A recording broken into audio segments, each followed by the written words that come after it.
오늘 같이 보실 하나님의 말씀은 신약성경 갈라디아서입니다. 오늘부터는 갈라디아서 살펴보고 또 에베소서 살펴보고 그리고 신약으로 갔습니다. 그동안 구약을 했기 때문에 이제 오늘은 사도 바울 서신의 중심을 해서 한동안 또 설교를 드리도록 말씀을 나누고 있습니다. 오늘은 그래서 첫 번째로 갈라디아서 1장 6절부터 10절까지 같이 한번 말씀을 보도록 하시겠습니다. 제가 먼저 드리겠습니다.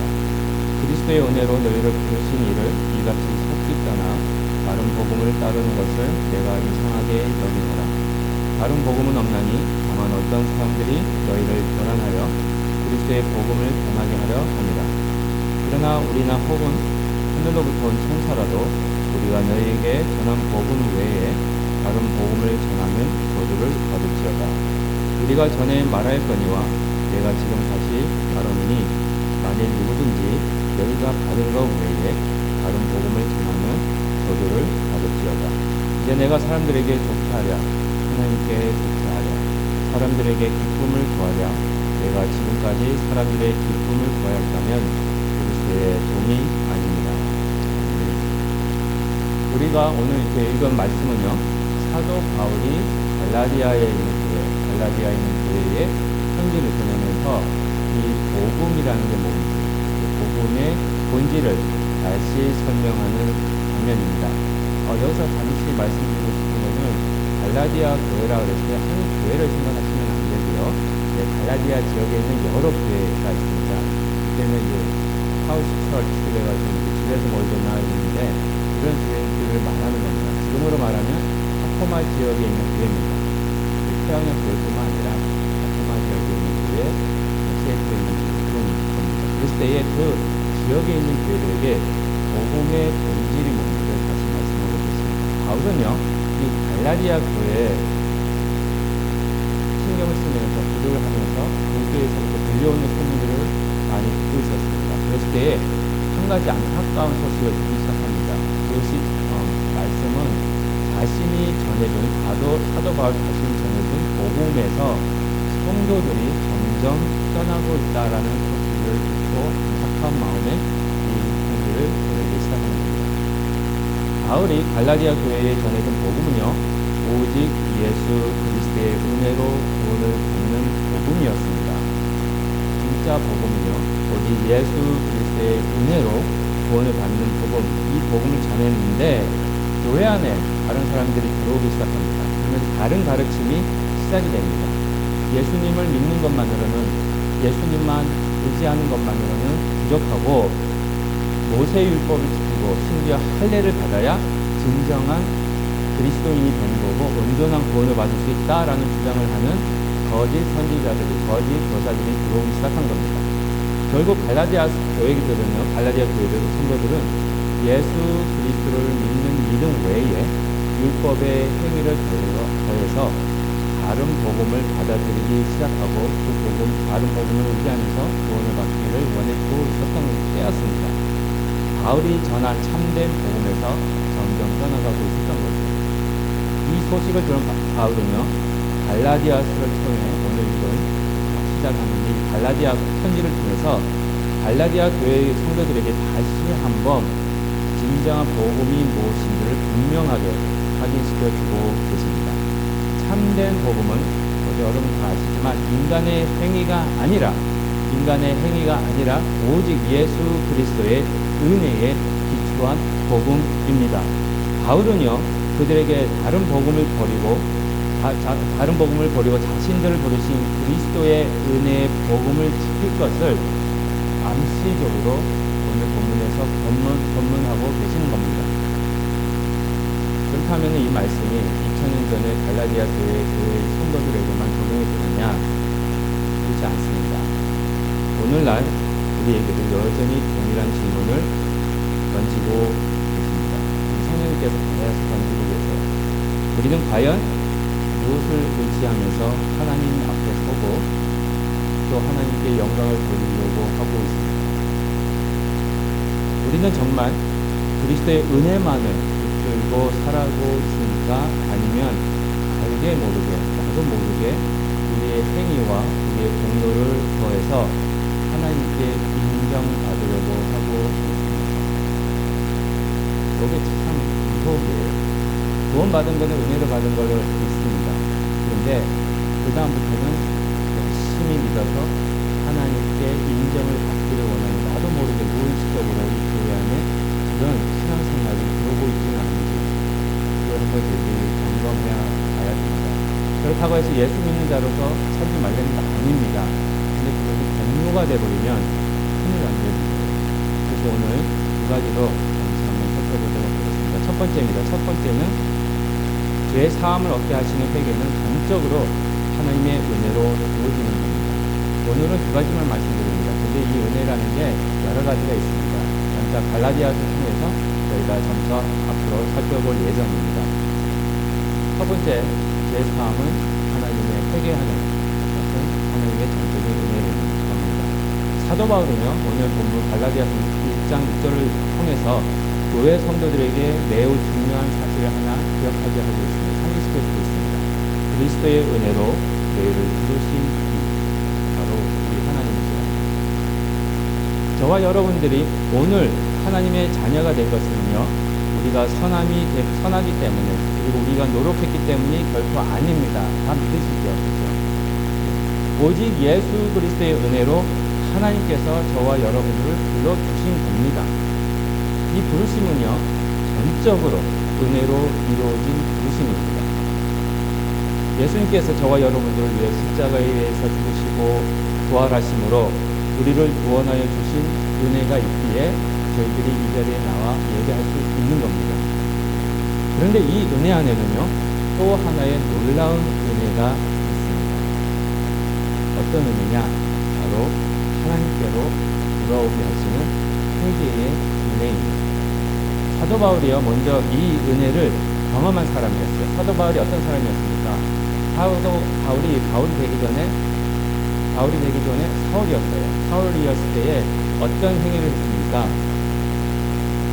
교회를 핍박했습니다.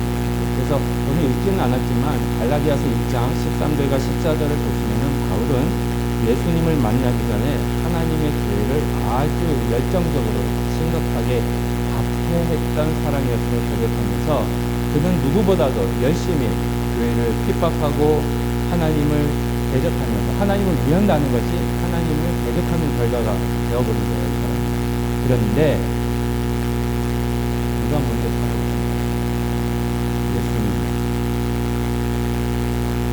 예수님이 핍박하려고 예수 믿는 자를 잡아 죽이려고 가고 있는 길에서 예수님이 나타나셔서 바울을 만나주십니다. 그때 바울이 달려들어요. 이 바울이 교회를 박해한 죄를 깨달았을 거 아니에요. 예수님 만나고.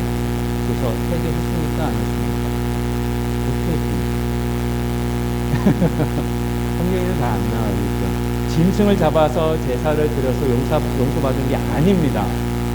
교회를 위해 헌신하고 많은 일을 한 후에 죄를 사함받은 것도 아닙니다. 성경 말씀에는 정확하게 나오진 않지만 저희가 말씀을 통해서 좀 이해하고 해석할 수 있는 부분은요, 하나님께서 먼저 그에게 은혜를 베푸셔서 회개하게 하셨습니다. 하나님께서 그의 마음에 회개할 수 있는 은혜를 주신 겁니다. 그 마음이 움직였기 때문에, 자신의 죄를 깨닫기 시작했기 때문에 하나님께로 돌아오고 자신의 행동이 잘못됐다는 것이 느껴지면서 예수님께로 나간 겁니다. 이처럼 회개하는 마음이 생긴다는 것, 내가 죄인이라는 것을 깨닫는다는 것은 전적으로 하나님의 은혜입니다. 근데요, 이 하나님의 회개하시는 하나님의 은혜가 이 신약뿐만 아니라 구약에서도 분명히 나타나고 있습니다. 우리 구약을 보시면 우리 하나님이 굉장히 마음이 강하시고 바로바로 이제 심판하시고 그러시는 하나님으로 많이 소개가 되는데 전혀 아닙니다. 하나님은 구약에서 나오는 그 하나님도 오래 참으시고 사랑하시고 기회를 여러 번 주시는, 여러분들에게 기회를 주시는 우리 하나님이세요. 이 사실을 어디서 볼 수 있느냐? 이스라엘 백성들이 출애굽한 뒤에 첫 번째로 맞이한 큰 성이 나옵니다. 혹시 기억나세요? 출애굽하고 거의 가나안 땅에 들어가기 전에 처음으로 맞이한 땅, 힌트를 드리면 그 성 출신이 라합이라는 여자가 있습니다. 어떤 성입니까? 여리고 성이에요. 여리고성을 함락시킬 때 하나님께서는요 여리고성에 있는 모든 물건과 사람들을 다 어떻게 하라 하셨습니까? 다 전멸하라 하셨습니다. 물건을 다 태우고 사람들 다 죽이고 전멸하셨어요. 그러나 항상 유다 지파의 아간이라는 사람이 아간이라는 사람이 딱 견물센실 무슨 말이냐? 아시아는 견물센실의 다른 말이에요. 견물센실 물건을 보면 하고 싶은 마음이 생기는 거예요. 하나님께서는 다 물건들을 값진 옷, 값진 보석, 값진 진심들 다 없애고 부패하고 죽이라고 그랬는데 아간이 딱 들어가서 이제 다 무너지고 딱 들어가서 정리하려고 보니까 보석과 옷과 뭐 좋은 게 많은 거예요. 그래서 욕심이 생긴 거예요. 그래서 아간이 어떻게 합니까? 원래 도둑질해서 가져옵니다. 그 결과 이게 하나님 그렇다 모르셨습니까? 그 결과 하나님의 진노가 임해서 그 다음에 성, 아이성이라는 좀 작은 성이었어요. 그 성을 치는데 이스라엘 백성들이 예상지도 못하게 어떻게 됩니까? 그 성에서는 패배해요. 완전히 패배해버립니다. 그랬을 때 여호수아가 하나님께 나아가서 그랬을 때 하나님이 여호수아에게 이스라엘 가운데 누군가가 여리고 성에서 하나님의 말씀을 어기고 물건을 훔쳤기 때문에 이러한 패배가 일어났다고 알려주셨습니다. 그래서 이제 범인을 잡아요. 이 죄를 해결해야 됩니다. 그래서 범인을 잡는 방법으로 뭘 하냐면은 제비 뽑기를 시작합니다. 딱 제비를 뽑으니 그 많은 12지파들 중에서 제비를 딱 뽑으니까 첫 번째로 딱 뽑힌 지파가 어디입니까? 유다 지파가 뽑혀요. 유다 지파가 뽑히고 또 그 중에 유다 지파 안에서 제비를 뽑으니까 세라 족속이 뽑히고 다시 그 안에서 삽비의 가족이 뽑히고 마지막으로 이 삽비의 손자인 아간이 뽑히게 됩니다.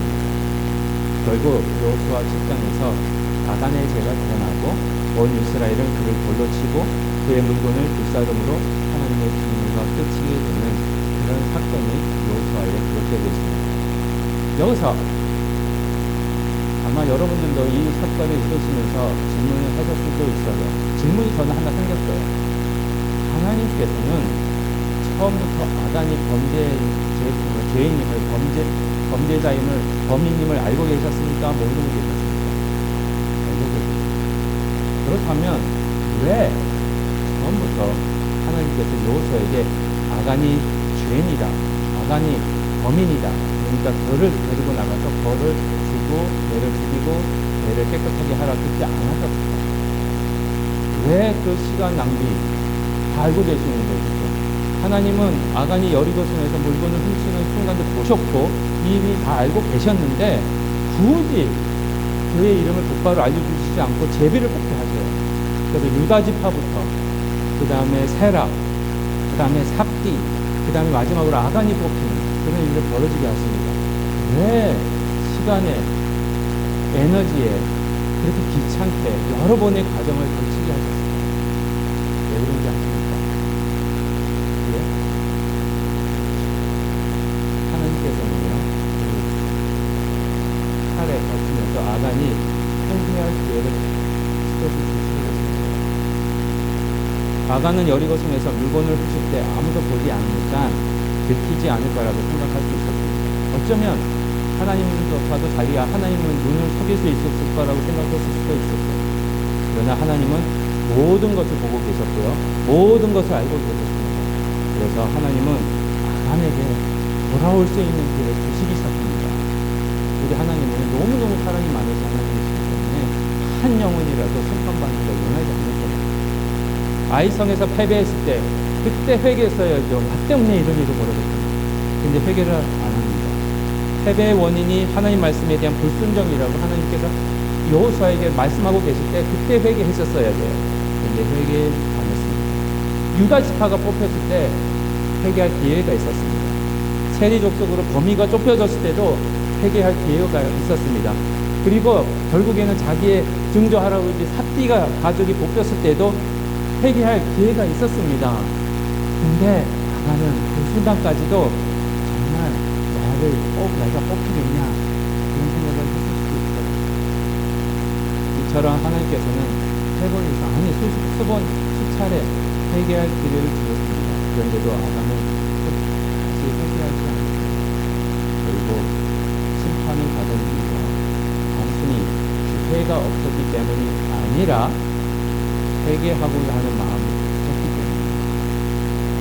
오늘도 마찬가지입니다. 여러분들이 하나님 앞에서 어떤 죄를 지셨는지 저는 모릅니다. 하나님과 여러분의 관계, 눈앞에 죄의 결과가 보이고 죽음으로 가는 길이 보이는데도 하나님께 돌아오려는 마음이 생기지 않으니까 사람들은요, 저희들은 그렇고 하나님께 돌아올 마음이 없는 거예요. 회개할 마음이 없는 거예요. 그러나 우리 하나님께서는요, 그래서 회개하고자 하는 마음을 주실 때는 달라집니다.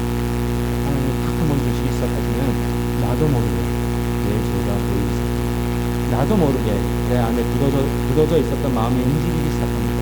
나도 모르게 하나님 앞에 나아가 모든 죄를 자복하면서 회개하게 됩니다. 마음이 움직이기 시작하고 너무 내 자신이 추해 보이고 회개하는 은혜가 쏟아지기 시작하면은 저희들이 하나님께로 들어올 수가 있는 겁니다. 그래서 사도행전 11장 18절에 이렇게 말씀하시는 겁니다.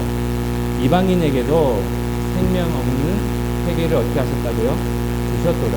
하나님이 주시는 거예요. 여러분들이 회개하고 싶다고 회개가 되어지는 게 아닙니다. 성경은 회개조차도 하나님께서 주시는 선물이라고 말씀하고 있습니다. 여기서 말씀하는 회개는 단순한 후회가 아닙니다. 많은 분들이요, 후회와 회개를 헷갈려 하고 계십니다. 후회하고 있는데 회개한 줄 알아요. 아닙니다. 조심하셔야 돼요. 회개가 필요합니다. 어떤 회개냐? 생명으로 인도하는 회개, 사람을 거듭나게 하는 회개.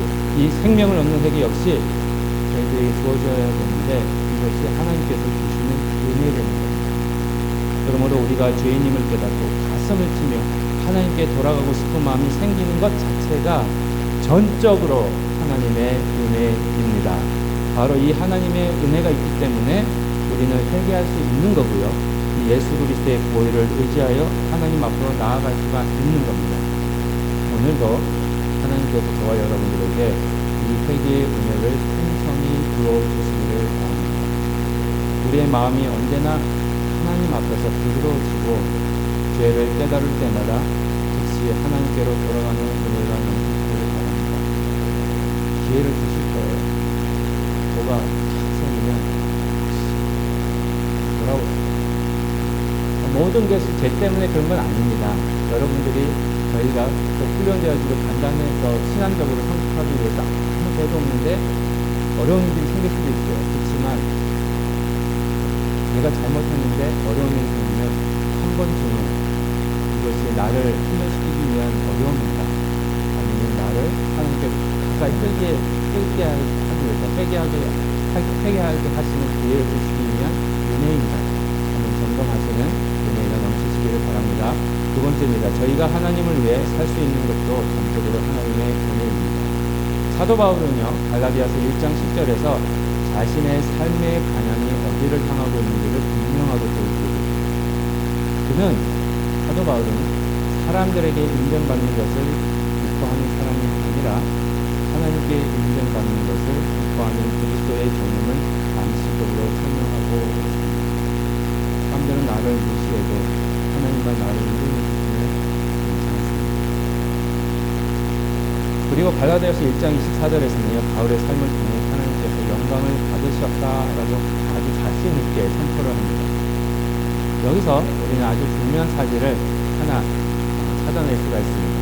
사도 바울이 하나님께 인정받는 그리스도의 종이 된 것, 그리고 그의 삶을 통해서 하나님께 영광을 올리고 하나님이 영광을 받으시는 것, 이 모든 것들이 바울 자신의 능력이나 노력으로 이루어진 것이 아니라 복음이 바울 안에서 역사하는 결과였다라는 겁니다.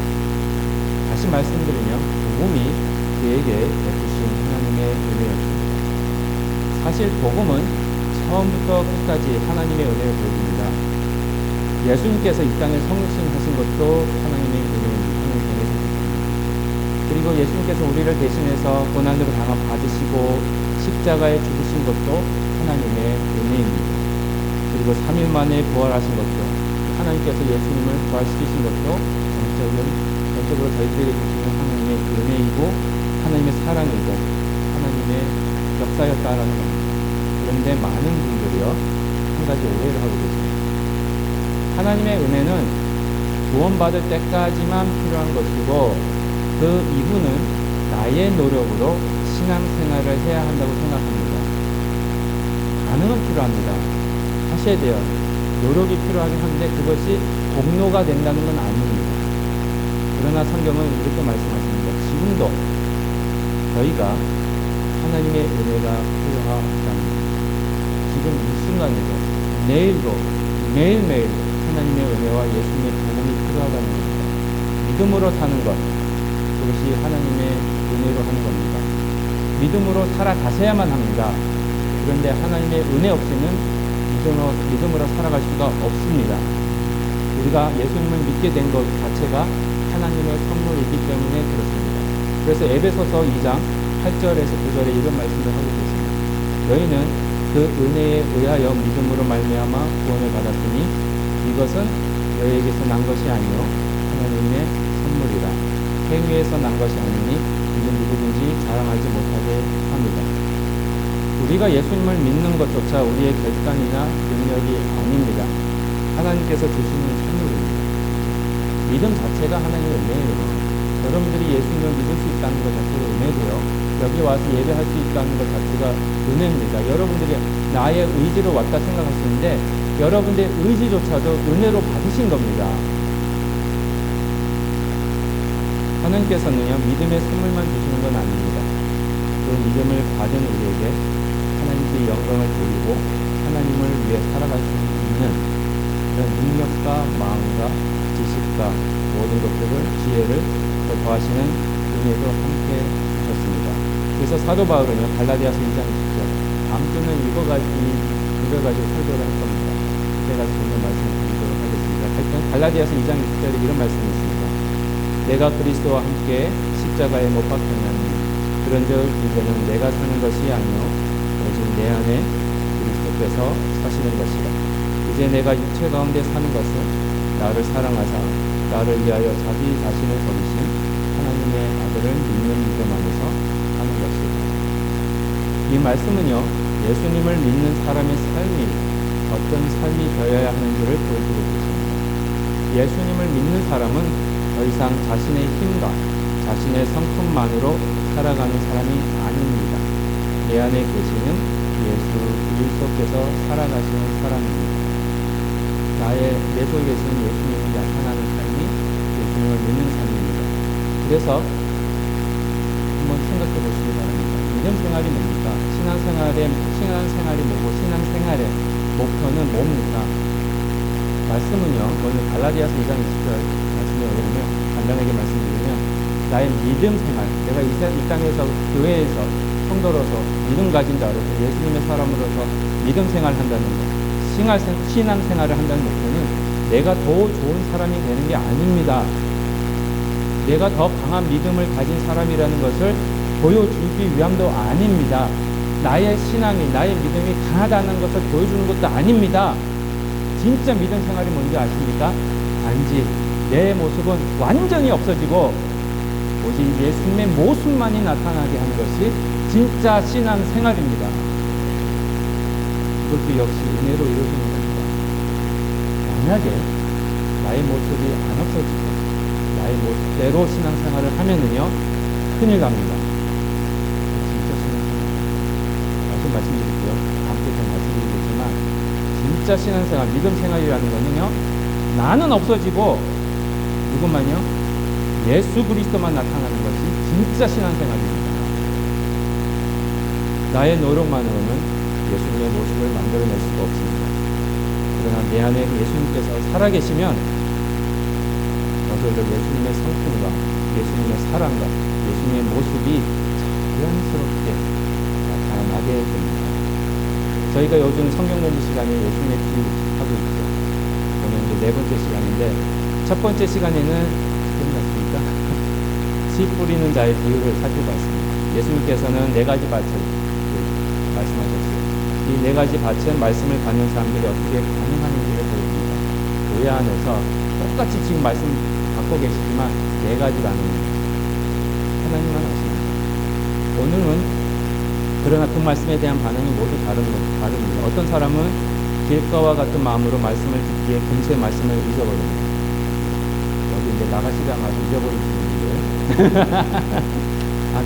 그렇다고 그분들이 그건 아니지만 저도 모릅니다. 우리 하나님만 아십니다. 어떤 사람은 돌밭과 같은 마음으로 말씀을 기쁘게 받고 뿌리를 내리지만 오래가지 못하는 것. 오늘은 명령기세요. 어떤 사람은 가지밭 같아서 말씀을 마음에 들어와서 뿌리도 내리고 한 몇 달은 가는 것 같아요. 그렇지만 세상의 염려, 재물, 쾌락 때문에 열매는 없습니다. 그러나 마지막으로 무슨 밭이죠? 좋은 밭은 그 좋은 밭과 같은 마음을 가진 사람은 말씀이 깊이 뿌리를 내리고 열매를 맺혀서 100배, 60배, 30배 열매를 맺습니다. 그런데요, 이 비유를 읽다 보면은 한 가지 또 질문이 듭니다. 왜 예수님께서는 좋은 밭에 대해서 말씀하시는 이 네 가지 밭 중에서 뭐가 제일 좋은 것 같아요? 좋은 밭입니다. 그 이름 그대로. 근데 좋은 밭이 될 수 있는 방법을 안 가르쳐줍니다. 그냥 교회 안에 네 가지 밭이 있다 라고만 하세요. 왜 그런 줄 아십니까? 좋은 밭은 여러분들이 만드는 게 아닙니다. 저희가 만드는 게 아닙니다. 농부가 되시는 하나님이 만들어 놓으시는 밭입니다. 우리 스스로는 길가 같은 밭, 돌짝 같은 밭, 가지 같은 밭을 좋은 밭으로 만들 수가 없습니다. 오직 하나님의 은혜로만 우리의 굳은 마음을 갈아엎으시고 뒤집어 놓으시고 부드럽게 하셔서 좋은 밭으로 바꾸어 주실 때 비로소 우리는 열매를 맺는 삶을 살아가게 됩니다. 그래서 하나님께서 이미 오래전에 우리 은혜의 하나님께서 이런 약속을 해주십니다. 에스겔서 36장 26절입니다. 또 새 영을 너희 속에 두고 새 마음을 너희에게 주되 너희 육신에서 어떻게 해요? 굳은 마음을 제거하고 그거예요. 너희의 굳은 마음을 갈아엎고 뒤집어 놓고 해주시겠거든요. 그래서 어떤 마음을 주신다고요? 부드러운 마음을 줄 것입니다. 이 말씀에서 하나님께서는 여러분들 안에 새 영을 주시겠고 또 주신다고 말씀하셨습니다. 그리고 길가와 같은 마음, 돌밭과 같은 마음, 가시밭과 같은 마음, 그런 굳은 마음을 제거하시고 부드러운 마음, 또 좋은 밭과 같은 마음을 주시겠다고 약속하십니다. 그래서 우리는 만약에 우리의 힘으로 좋은 밭이 되려고 애쓰고 우리의 힘으로 믿음 좋은 사람으로 예수 믿는 자로 살아가려고 애를 쓰면 피곤합니다. 그런 일이 일어날 수가 없기 때문에 그렇습니다. 예수 믿는 게 너무 힘들어요. 글쎄요.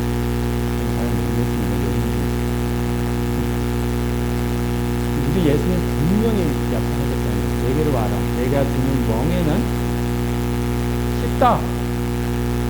예수 믿는 게 쉬워야 돼요. 예수 믿는 게 힘드십니까? 다시 한번 생각해보세요. 은혜로 살고 있는데 나의 은혜로 살고 있는데 하나님의 약속을 붙으셔야 합니다. 저희는 저희 마음을 좋은 밭으로 만들어 주시고 저희 마음을 부드럽게 하시고 말씀이 깊이 뿌리 내리게 하시는 그 마음이 되게 하시는 그 하나님의 은혜를 간구하세요. 가만히 계시지 마십시오. 좋은 밭이 되려고 노력하지 마시고 좋은 밭을 주시는 하나님께 간구하십시오. 기도하십시오. 말씀을 가까이 하십시오. 기도 안 하고 제가 죄송합니다. 저희 말을 해서 죄송한데 제 둘째한테 아빠가 요구하는 건 한 가지다. 며칠 전에 그런 얘기를 했어요. 기도하고 말씀만 읽어라. 딱 그게 말했더니 그러니까 아빠가 요구하는 거는 굉장히 간단하대요. 그게 굉장히 힘들대요. 저희 둘째 아들도 압니다. 여러분들 아십니까? 기도와 말씀하고 기도하는 거 간단하고 쉬운 일 같죠? 간단합니다. 하지만 우리가 매일매일 하기는 하나님의 은혜를 받으십시오. 예배하는 거 하나님의 은혜입니다. 기도하는 거 하나님의 은혜입니다. 심지어 저희가 성교하는 거 그것도 하나님의 은혜입니다. 성경을 읽고 말씀을 사랑하는 것도 하나님의 은혜입니다. 하나님께서는 우리에게 이러한 일들을 할 수 있는 은혜를 주셨을 뿐 아니라 그 일들을 아주 성실하게 감당할 수 있는 책임과 사명도 은혜로 말미암아 성령을 주셔서 우리를 감당하게 하십니다. 우리가 하나님을 위해 살아가는 것은 우리의 의지가 강해서도 아닙니다. 우리가 믿음이 강해서도 아닙니다. 그것은 하나님의 은혜 때문에 그렇습니다. 오늘도 그 은혜가 우리를 붙드시고 내일도 그 은혜가 우리를 인도하실 것입니다. 그러므로 날마다 하나님의 은혜를 깊이 경험하시면서 하나님께 인정받는 그리스도의 종으로 살아가고 우리의 삶을 통해 하나님께 영광을 돌리고 하나님은 우리의 영광을 받으시는 그런 저와 여러분들이 되시기를 기도합니다. 결론적으로 말씀드리겠습니다. 오늘 우리는요 갈라디아서를 통해서 복음이 무엇인지를 다시 한번 확인했습니다. 복음은 바로 하나님께서 우리에게 베풀어 주신 그리스도의 은혜입니다. 예수님께서 우리를 위해 이 땅에 오시고 십자가에서 죽으시고 3일 만에 부활하신 것, 그리고 예수님을 나의 구주로 믿게 하시는 것까지 모두 처음부터 끝까지 다 하나님의 은혜입니다. 뿐만 아니라 우리가 죄를 깨닫고 회개하는 것도 하나님의 은혜입니다. 구원을 받는 것도 하나님의 은혜입니다. 하나님을 위해 예배하고 기도하고 봉사하고 복음을 전하는 것도 우리의 행위와 노력으로 이루어지는 것이 아니라 모든 것이 전적으로 하나님의 은혜입니다. 우리는 때때로 이 하나님의 은혜를 구원의 시작에만 제한시킬 때가 많습니다. 그러나 성경은 말씀은 우리의 신앙의 시작부터 마지막 순간까지 예수님을 만나는 그 순간까지 모든 것이 하나님의 은혜라고 말씀하고 계십니다. 오늘 우리가 하나님 앞에 예배를 드릴 수 있는 것도 은혜입니다. 말씀을 들을 수 있는 것도 은혜고 기도할 수 있는 것도 은혜고 이 자리에 나올 수 있는 것도 은혜입니다. 하나님을 사랑하는 마음이 있는 것도 은혜고요. 이웃을 내 눈과 같이 사랑할 수 있는 것도 은혜입니다. 그리고 지금 이 순간 우리가 살아 숨쉬는 것조차 하나님의 은혜입니다. 늘 말씀드리죠. 우리 하나님 너무 좋으셔서 분명히 한 5분 동안 산소가 없어지게 하실 수 있으세요. 그거 안 하세요. 여러분들 우리에게 한 사람 하나님의 은혜 없이는 저희들은 한 순간도 살아갈 수가 없습니다. 우리의 생명도, 우리의 믿음도, 우리의 소망도, 우리의 모든 삶도 오직 하나님 은혜 위에 세워져 있기 때문에 그렇습니다. 그러므로 우리는 결코 우리 자신을 자랑할 수 없습니다. 오직 우리를 끝까지 붙드시고 인도하시는 하나님의 은혜만을, 예수님만을 자랑하셔야 합니다.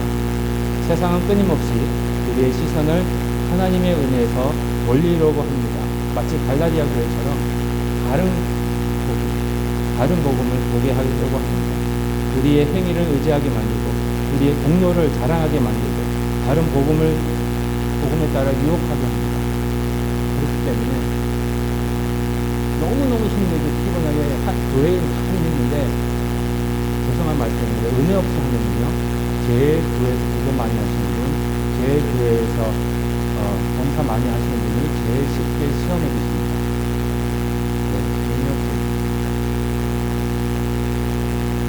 그러나 우리는 언제나 처음 받은 복음을 붙들어야 합니다.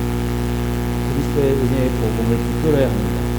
오늘도 내일도 우리의 삶이 끝나는 그날까지 오직 하나님의 은혜의 복음을 굳게 붙잡고 세상의 유혹에 넘어가지 않고 오직 예수 그리스도의 은혜 안에서 날마다 승리하시는 저와 여러분들이 되시기를 주님의 이름으로 축복합니다.